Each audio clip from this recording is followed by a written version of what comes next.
Hi, it's John Murphy here, and today's guest on the Winning Teams podcast is Charley Valher, who hails from Melbourne in Australia. Now, Charley is the founder of a company called Outsourcing Angel and also of Valher Media. But what we're focusing on the podcast today is his experience with the outsourcing world.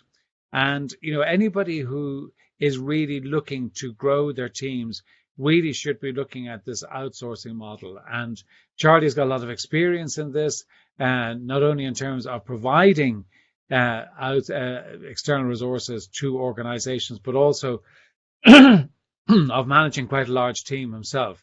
And today's podcast is focusing a lot on how do you actually manage that outsourced team? How do you really create a team that is aligned? How do you actually manage the culture, and how do you retain those people? And there's a lot of strategies in there that Charley will cover that really will help you to do that. So tune in and listen to Charley. He's got some fascinating stuff and really interesting thoughts and perceptions upon why you should be going down the outsourcing route. And they're not just all for financial reasons. There's a lot more reasons and very sound commercial reasons why you should be doing it as well. If you're looking for more tips, then go to my site, www.johnmurphyinternational.com, where you can download a short book that I wrote, The 10 Key Traits of Top Business Leaders, which will really help you on your leadership journey. But in the meantime, sit back and listen to Charley and really explore the whole outsourcing world.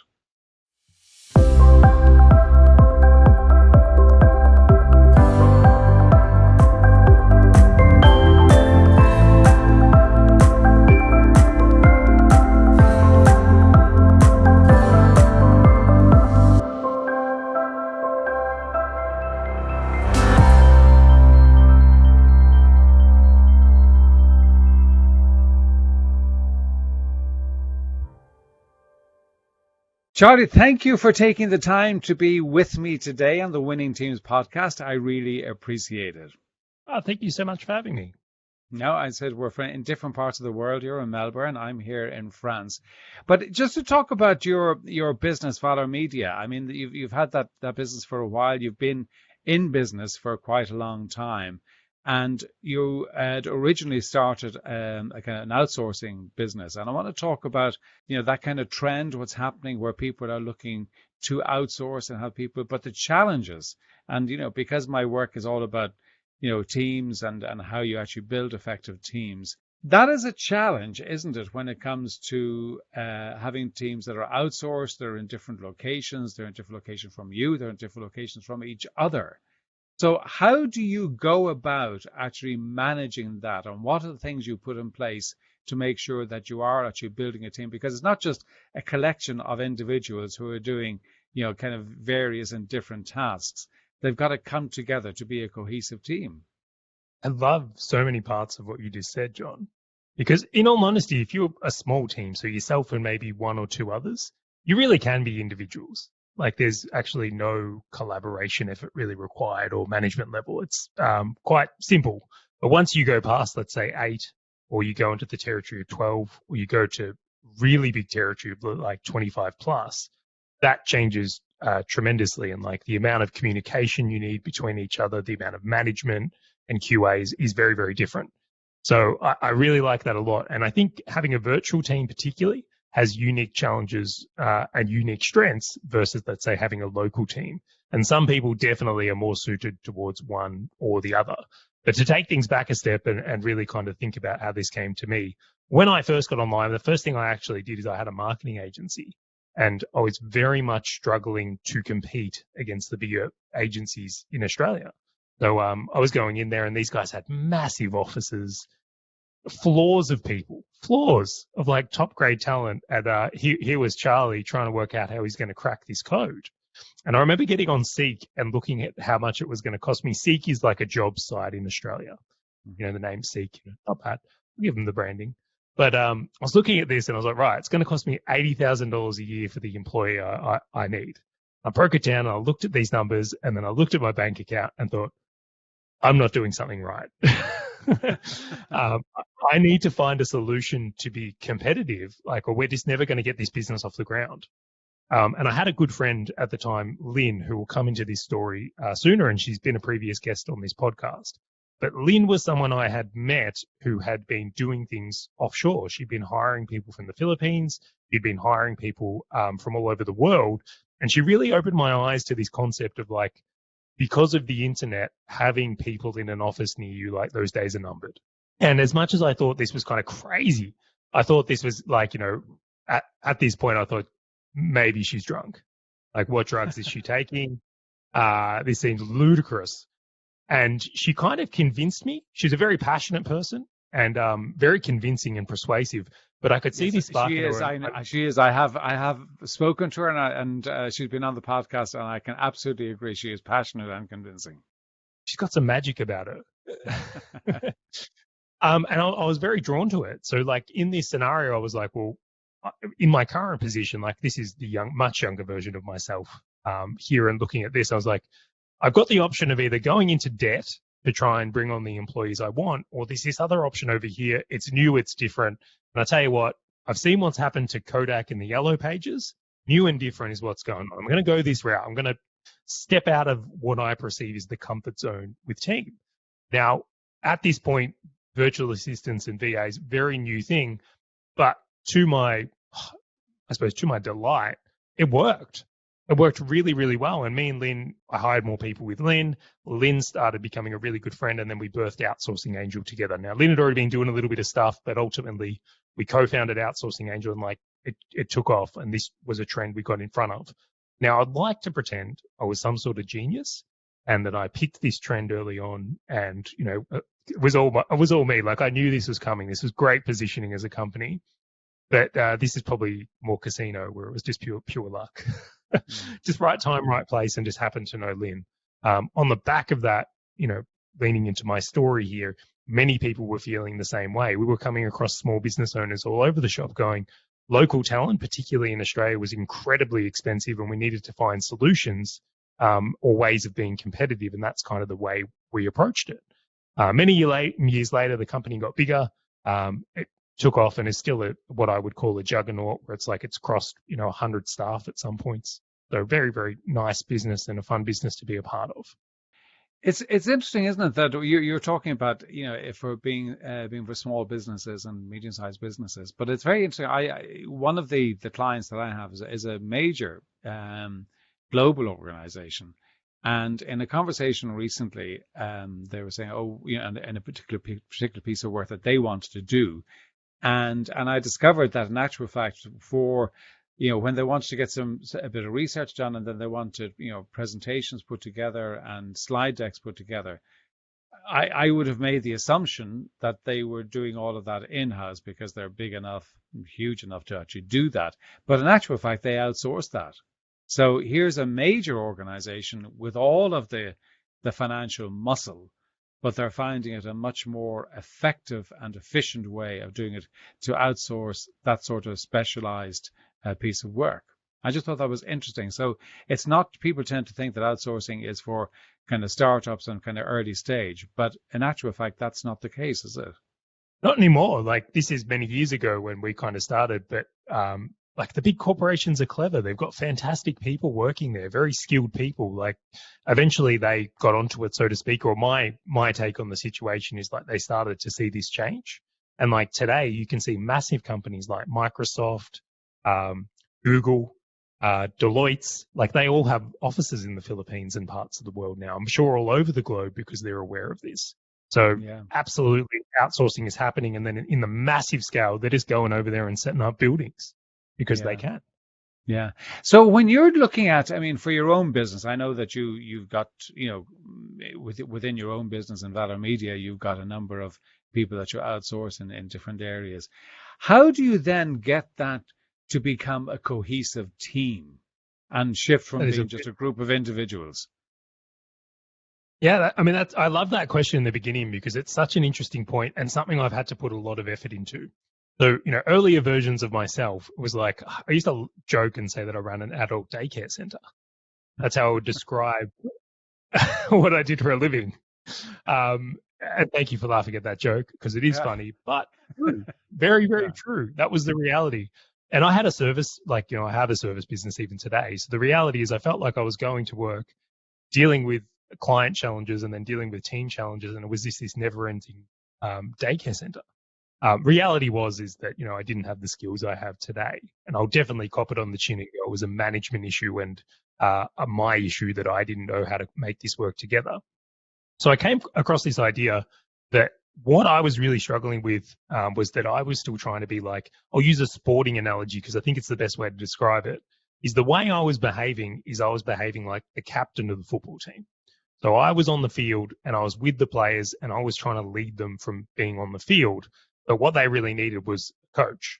They needed someone that was sitting on the side of the field that was helping set up the game plan.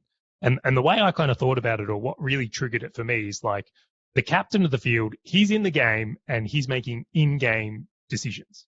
So like he's really good at like, pass the ball, kick him, or he can get his hands in there and like, make a kick or whatever needs to happen to win the game. But the coach, he's got a very different role. Like the way a coach has an impact on the game is actually before the game, in the timeouts, at the halftime, and then after the game in the review. And for him to be successful, it like requires a completely different skill set. So I really invested in like trying to understand that skill set, because there was people out there in business that were clearly doing that, but I didn't know how to do that. So I sought out some people. One who we've spoken about in other times, of Keith Cunningham, was one I found out about. And then I read a couple of really good books. One was called Scaling Up, and then another was called Traction. And I realized that if we could get a good system for bringing people together, that it would obviously take a lot of the pressure off the day-to-day management, because we'd have something to lean on, like a set of rules and a playbook and a strategy to go with. Now, I did tweak, and I know you shouldn't, the systems are good, but I did have to put some tweaks on it, because I felt like a lot of the stuff they covered wasn't designed for virtual. A lot of the stuff they were doing made the assumption you were all in a boardroom together, or had the ability to, go tap people on the shoulder or talk at the water cooler. And like, we didn't have any of that. So I was going, okay, well, how am I going to do this? And ultimately I came with this system, which I'll talk about briefly here, which was called Winning the Week. And what I decided is like, I wanted to be this coach, and the game we were trying to win was the week. If we could win Monday to Friday and do that consistently, like life was going to be a lot better for us. So I set up a strategy of like, Monday, at the start of Monday, is our pre-game meeting. This is where we're going to put the work, where the players are going to be on the court, what their expectations are. We're going to talk through what the week needed to look like to win. It was the plan. Across Tuesday, Wednesday, and Thursday, we have a little check-in, which is, commonly referred to as like a daily huddle. And basically what we're looking for is feedback from the players to be like, are we on track or not on track to win this game? So it's really quick. It's just making sure that we're on track from the plan we set on Monday. And then on Friday is all about like after game, like how did we play this week? Were there challenges or obstacles we need to overcome? Like essentially assessing and reviewing for improvement. And as we started to do this week on week with this type of system, I really noticed that that's how we were able to bring together, and that's how we were able to scale the team. So now that we bring more people into that, everyone's accountable to each other. It's made a huge impact. And those Monday and Friday meetings, so crucial when you don't have that in-person aspect. Yeah. And I mean, I like that, because I think that's actually giving a very solid structure and process. And I know that you're very much a process person, and I want to come back and talk to you, because I have a kind of a sneaking envy of you being that good at process. Process is something that I have to actually work hard at. But if you look at the structure you're talking about there, that's very much around the things that we've got to do, the tasks that we've got to do, the actions we've got to take, and the results we've got to deliver, which is great and very, very important. The other part of coaching, though, is getting the culture right and getting people aligned to an overall vision. And also, if I can add another part to the coaching element, is actually helping people find their own solutions rather than being directive and telling them. How do you manage to actually get a culture with a team that is, they could be working from home, they could be working from some offices, wherever they might be, but they're in diverse locations? How do you manage to actually create that culture within that team rather than just having it as a functional operating model? Yeah, it's a really, really interesting point. I think I was probably this is something I've really missed the importance of in the early days of business. I think my biggest challenge with that is like I'm quite introverted and quite regimented. And when I took that approach of just like, only communicating with people very directly and like not having a culture, it's funny how it turns toxic pretty quick. Because when you're not in the same room as someone, like they can make assumptions that you might be mad at them or that you're not talking to them for a reason or something like that, which could be completely false and probably was, but it's very dangerous and different to fall that off track when compared to like a real life office. So there's a few things I've really looked at, and I've tried many things over the years. One is we definitely take advantage of some of the tools available today. Mostly for culture is where we talk about Slack. So Slack is an amazing way to keep communication high. It's like an instant messaging tool like Skype, for those that may not know. And we definitely lean on that for culture building. And when we use that platform, when you've got that communication channel, that's where the opportunity to communicate culture and talk around these things is more important. So yes, I definitely think that culture is very, very important here. But the other side of it is I've really come to the idea of like, when you're setting a culture, like achievement is really one part of it, like we're here to get a job done, but there has to be elements of, I suppose, a little bit of fun or sparkle to it, like having it an enjoyable place to work with and the right people on that team. So that's where we've kind of brought those elements in together to create more. And I'll give you a couple of examples. This was a really interesting one we did a few years back where we did footy tipping so Australian rules footy tipping for a Filipino company. They've never seen this game before, and they're just making guesses and all the rest. And just side note, the person who won based their results on which animal she thought would win in the fight and tipped the whole year in advance. So if it was like dog versus cat, well, she'd be like the dogs will beat the cat. Fascinating scenario. But little things like that brought an element of understanding each other's cultures, definitely played a role. Having reasons to communicate outside of just work.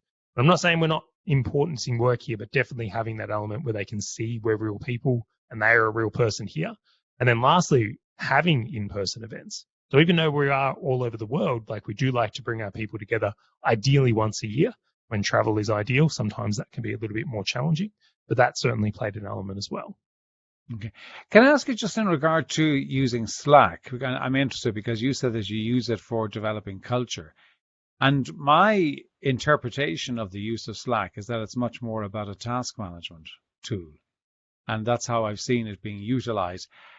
So you obviously use it slightly differently. And I'm just curious as to how you're using it to develop the culture as opposed to just kind of sharing tasks and work that's going on. It definitely can be used for both. I won't even pretend it can't. Like just like any messaging tool, we could use Facebook Messenger for business if we wanted to. Like it's less about the tool and more about how you use it is how I think about it. So for us, I'll go through this briefly. Is like we use Asana to manage projects. So when we're trying to this needs to be done by when, that's going in Asana. That's how we track all our projects. That's how we use our Kanban boards, how we set up tasks. Like it's accountable to timelines. Everything happens in there. Slack is more about the quicker communication and more instant communication. It may be related to some of those projects or details on a project, but ultimately I kind of think about some of the channels we have on Slack, like our general channel is like our water cooler. So if you imagine we have a virtual office, that general Slack channel is where, we're updating things. I mean, I have a 3-month-old son. I uploaded a photo of my 3-month-old, like I'm, pinning up a photo above the water cooler. And we really encourage a bit of that communication as well. Okay, so it does work on that basis. Can I talk about and you touched on it there, and this is the cultural differences, because when you're actually looking at outsourcing and whether it's the Philippines or wherever it might be, because it's not we talked about the Philippines, but obviously you can outsource to places other than the Philippines, but how do you overcome the cultural differences, and how do you? I mean, because you've got to be aware of it, and and it's an issue that you've got to manage. And I work with a lot of major companies where there is kind of the people in different countries, different continents, and you can see that cultural challenges play out in teams, but they tend to be where they're more kind of physically in contact with each other. How do you do it with virtual teams? How do you manage those cultural differences with virtual teams? There's been some really interesting ones over the years. Now, I must say I'm probably desensitized to it by now. I've been doing it for so long that I just think about this is how work is. I think what you really have to go into it is just a very real understanding that wherever you are is likely very different to another country. Most of us have traveled. I'm assuming a lot of the people that listen to this will have. And I'm sure you've even noticed a lot of a difference between France and probably Australia, where I know you traveled not long ago. So I always like to go in very open and tolerable, and then I always like to try and pay attention to things. And I think one of the things that really kind of caught me from here is that if you see something, look to understand it before you judge it. So what's some of the ones? I suppose communications is probably one of the bigger ones in how we view the world and what the world's like. I think particularly in Australia, we take a lot of things for granted by standard, where it would be an amazing thing, where in the Philippines it may not be so. So we might be saying we're angry about something that they would dream of. So these types of things I really watch for in my own behavior, because I feel like that could drive envy, or that could drive and make me seem like a spoiled brat when I'm not. So there's the things we kind of have a look at from there. Apart from that, I think the bigger ones to be really cautious of is religious ones. So in Australia, I wouldn't consider us an overly religious country. Yes, there is a lot of religion, but I wouldn't say that there's a huge amount of religious following. I actually think people have more Christmas and Easter off for the commercial aspect than the religious following in Australia. But in the Philippines, particularly, this is where I have a lot of experience, they tend to take religion a bit more seriously than we do. So there's some there you really need to be aware of on that point of view. I always find the cultural differences, and I think that, I as you know, I do work in Australia, but I do work in the US, and you find that sometimes people, in Australia and the US see Europe as kind of one block.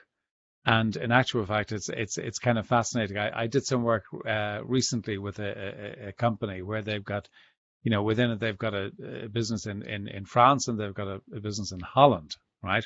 Now, geographically, they are, right beside each other, right? But in terms of culture, it is just so different. And in terms of the way they communicate and the way they deal with communication is so different. And just getting that kind of finding that understanding of each other rather than actually just seeing the difference can be a big challenge. But one of the other issues that I've seen and have experienced in terms of virtual, because I put my hand up, I do have virtual workers in my own business, is the whole process of onboarding. So, and to an extent, if you've got an office, they come to your office and you can kind of put your arm around them, and it's relatively straightforward. I know that there's more to it than just putting your arm around them and welcoming them. There's got to be an onboarding process to that. But how do you deal with that with a new virtual team member joining you, next Monday? How do you map out how they get onboarded and integrated into the team? So I think this is one of the things that suited my style a lot. I think why I've had a lot more success with virtual teams than a lot of people have is because of my systematic nature. Now, what I feel like is when people have a in-person business, or in real life, we call it IRL for short. That's what it's funny, us virtual teams, people call businesses that all operate in one room IRLs. Anyway, a little industry term for you. That's one of our culture things. But nonetheless, something I picked up on that I didn't necessarily notice until much deeper on is that when you have a virtual business, your reliance on systems is much higher than when you have an office with people in the same room. And the idea being is that if someone was next to me, it's easy for me to see if they've gone off track.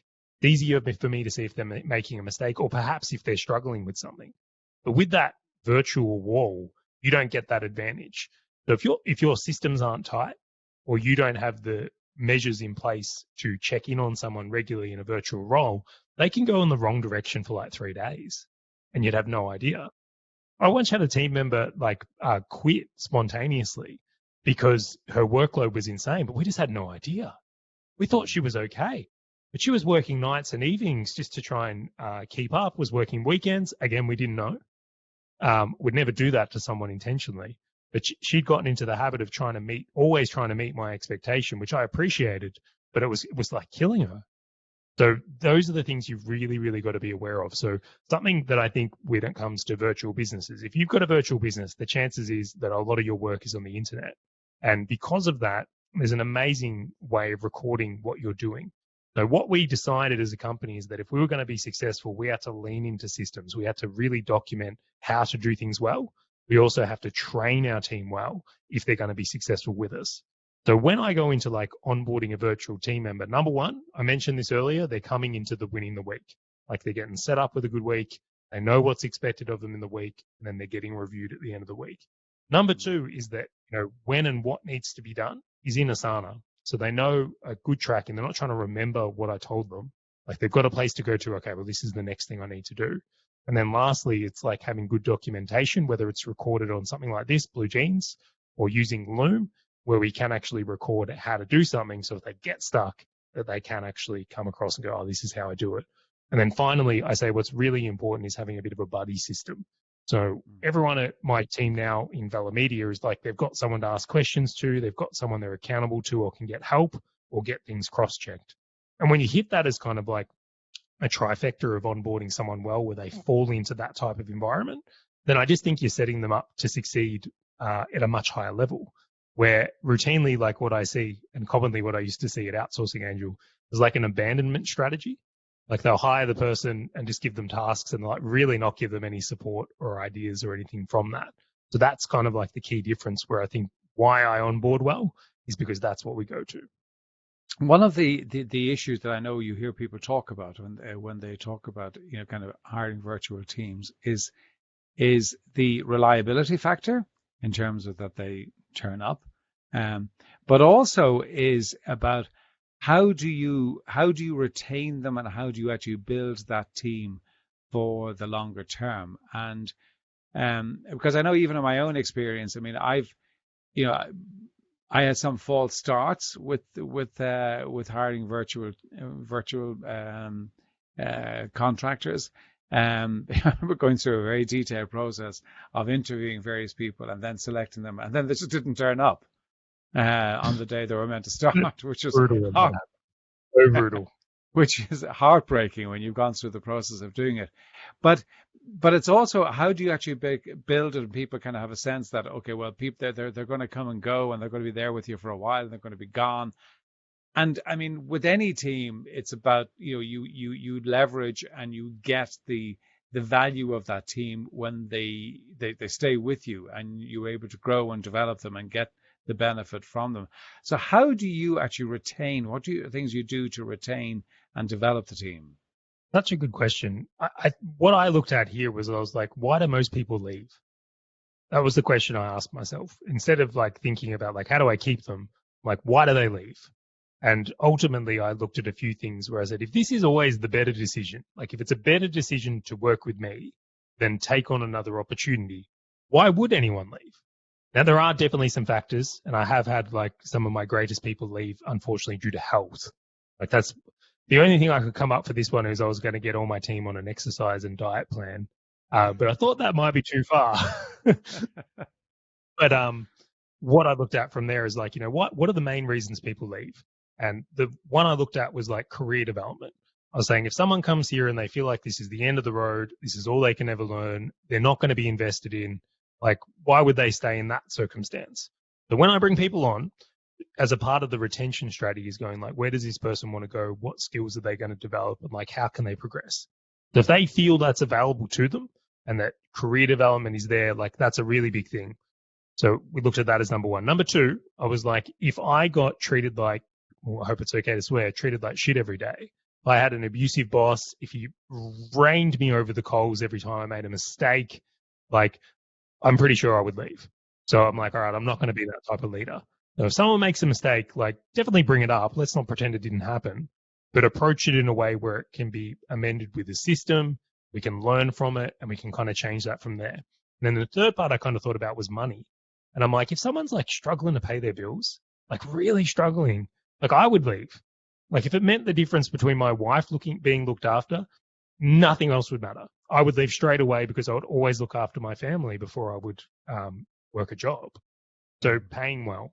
And that was a really big thing for us as well, is like I never want to have an employee come to me and say, look, I'm out because someone's willing to double my wage. And I was like, wow, like if we lean into these, that's going to be a really heavy part of why people stay. And then the last component was just work-life balance. Like, we don't want to see crazy hours. I honestly think it's a huge mistake to have your staff working crazy hours because it's like this diminishing return. I'm really confident you can do this. Yeah, Someone absolutely. who I works mean, I 60 think hours, they're just not crazy. effective. I mean, they're just not effective. They will leave you. In terms of remuneration, when you touched on it there, do you look, okay, I mean, obviously you pay them, their kind of hourly, weekly rate, whatever it might be, but do you look then to kind of incentivize them beyond the kind of the weekly or hourly rate? That's a really good question as well. We do a Christmas bonus. Yeah. That is something I look towards, that we judge performance from there. What I found, this is probably one of the cultural things we look at from there. So if I was going to hire an Australian, they can be very well incentivized by money, because that can be a really big driver for an Australian. In the Philippines, like, there's probably different things that are more important now. This is another thing I looked at. In general, most people treat the Philippines employment community like crap. Like, job security is a real big issue. Like, you can have a job and then it's just gone. Yeah. It's because of how many workers work directly with other companies. It's also really common to do work and just not get paid. So when I look for like the roles I like to create, and I literally interviewed someone before this, and he's like, I really want a job where I'm not worried that I'm going to get paid next week. Right. Okay. And I looked at that and I was like, stability is a really big driver here. So when I look at hiring, I make it very clear. One, you're full-time with me. I don't do part-time. I think it's a waste of time. I'm not going to train you well to work for someone else and get results there. I want to invest the effort. You're doing it here. And then two is, the things I mentioned before about career development, training, like upskilling, all come into it. But then when we look at that is stability. It's like, you're safe here. You don't have to worry about getting paid. You don't have to worry if there's a job next month. Like, I've got your back on that. I will not pay myself before you don't get paid. And that's a really big driver with virtual teams. Yeah, and I think that's, just what struck me when you're saying that, that's also understanding the cultural differences, isn't it? I mean, because we make assumptions about what is expected, and it's always to check your own assumptions. Because certainly I found that, depending on different parts of the world, where when you look at remuneration, where, additional incentives are, a very big part of that. And in other cultures, in developed cultures, they just say, well, why would you get a bonus? You're just there to do your job. So you just get paid your salary. That's part of it. That's perfectly acceptable. So if you start talking about bonuses, they're kind of looking at you kind of funny. So I think it is that part of understanding the cultural differences. A lot of people look at outsourcing as that it is, financially efficient, which it is. And I mean, let's be very honest about that. But when you're looking at it as a way of building your business, what are the other benefits apart from financial that you would advocate somebody to go down the route of having a virtual team? And it's interesting. This is such an interesting question, right? If you asked me that question when we first started Outsourcing Angel, I probably would have said, look, it's a financial play. You can hire 3 for the same price as 1 here. It's just the maths. I wouldn't make that comment anymore. I really wouldn't. I think this is one of the things that's changed a lot, particularly in the Philippines. So this is what I'll say is that what the talent is like 5 years ago to what it is today is drastically different. I can hire roles that I never could have hired back then at a really high standard. And the reason for that is because, like, you can imagine, like, there's people that have now had 5 years more experience. So that's been just such a huge driver. And I look at the way the Philippines particularly operates in, like, the investment in high-speed internet and infrastructure.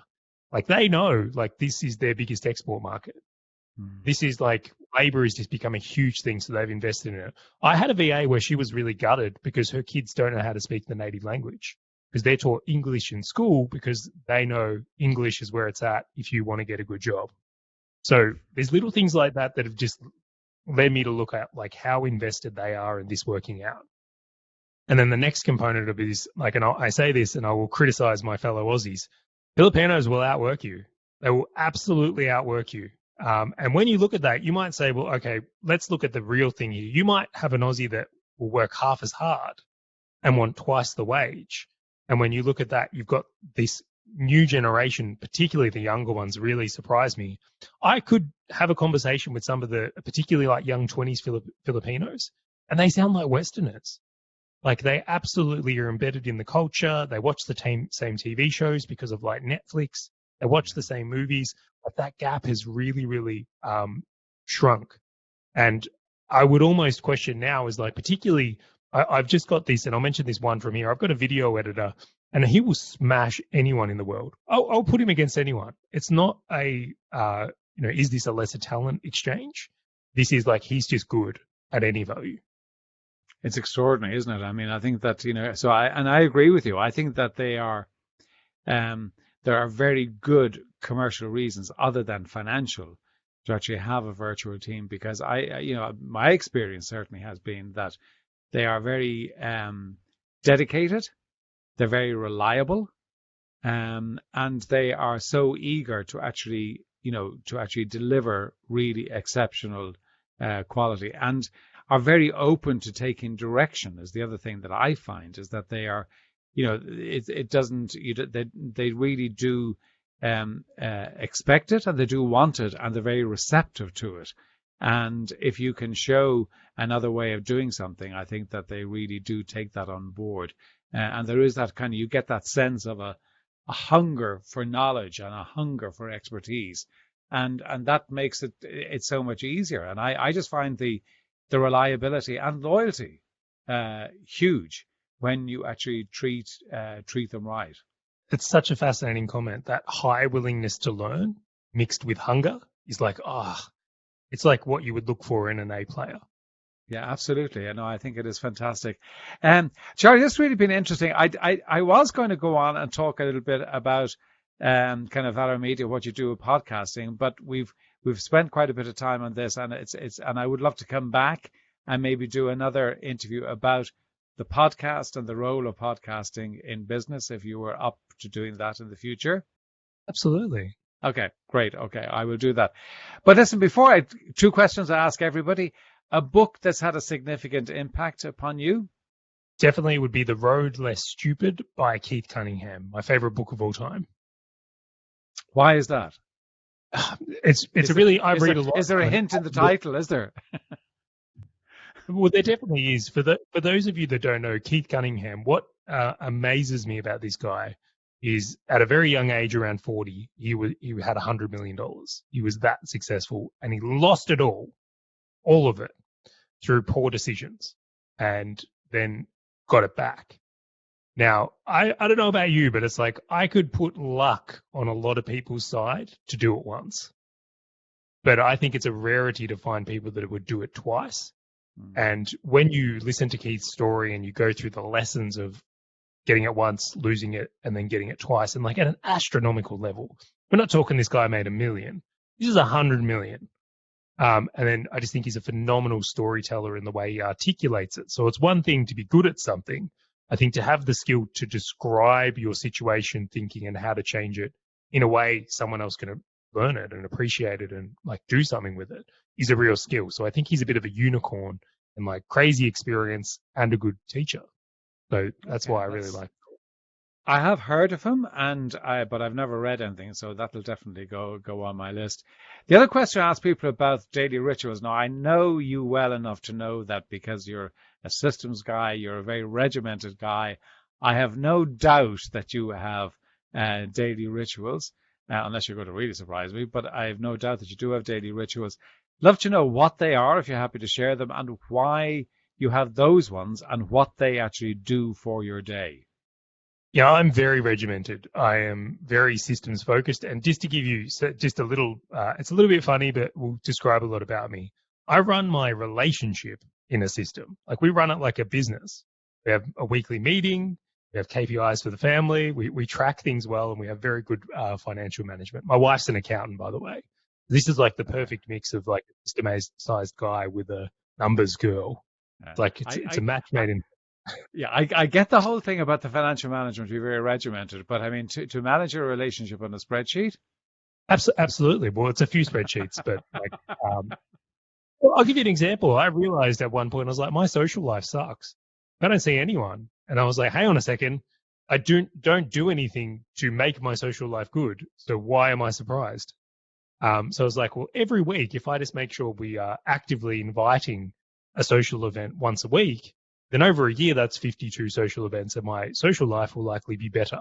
And sure enough, when we brought this into our weekly meeting, guess what happened? I had an improved social life. Crazy.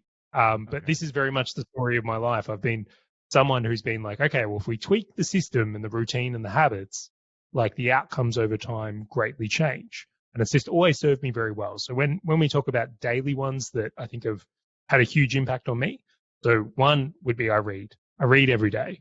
I love books. It's just something that's grown on me. I'm a ferocious reader. I do that every morning. First, when I get up, I have a cup of coffee and I read. The second one is definitely exercise. An avid cyclist, something that you guys get a lot of in France, the mecca of the world. But endurance sports has been something that has just had a really good effect on me. I know I can't classify it as meditation. Like the true meditators out there will tear me to shreds on that. But there's something that is very grounding and good for my mind when I ride. So that's a daily activity for me. And I don't go crazy or fast as some of these pros do, but it's a very enjoyable activity. And then I'd probably say the last one I've gotten into more regularly is I write every day. So I'm constantly trying in the habit of creating either content or it might be just writing in general. I found that to be really beneficial for me as well. Okay. And so do you cycle every day? Do you cycle every day? Absolutely. And how long would you cycle for? Maybe an hour. And just to put some ideas around that is like some days I go fast, like really fast. And then other days it's walking pace, just cruising, having a look around. So I've got to balance that. Otherwise, obviously, you can get very burnt out. Yeah. So, you talk about, so I'm just interested because it's something that I do. I don't do it every day. But when you say you cycle for an hour, but it's not an hour. It's actually because you got to get ready and then you got to, afterwards you got to shower and you got to do all that stuff. So it's more like 2 hours, and how you manage to actually integrate that into every day. Yeah. So that like you were pretty much going through my morning routine. So I get up early, read for that bit, onto the bike, do the hour, come back and shower, spend some time at my desk writing or creating in some way. And I might write content, as I said, or I might write up a business idea. Like I just write or record or do something with content. And that's like how I lead into my day every day. Now, I've just like when you look at the compound effect, and this is where I'm at, when you look at those activities, if you compound them over a year, you get a really big benefit, a huge benefit in life overall. So that's how I've just chosen to go about it. Charley, that is fantastic. Where can people reach you and reach out to you and understand more about your business and what you do? I know we would come back and do another podcast about the podcast, but for the moment, where can people get in touch with you? So head over to valhermedia.com. And then, of course, if you just search my name, Charley Valher, on any social network, you'll find me very quickly there as well. Okay, and we will have all of that in the show notes. Charley, thank you so much for giving me a lot of your time. I really appreciate it. It's been fascinating and it's been very educational. I'm sure that people listening will have taken an awful lot from it. Oh, thank you for having me, John. My pleasure.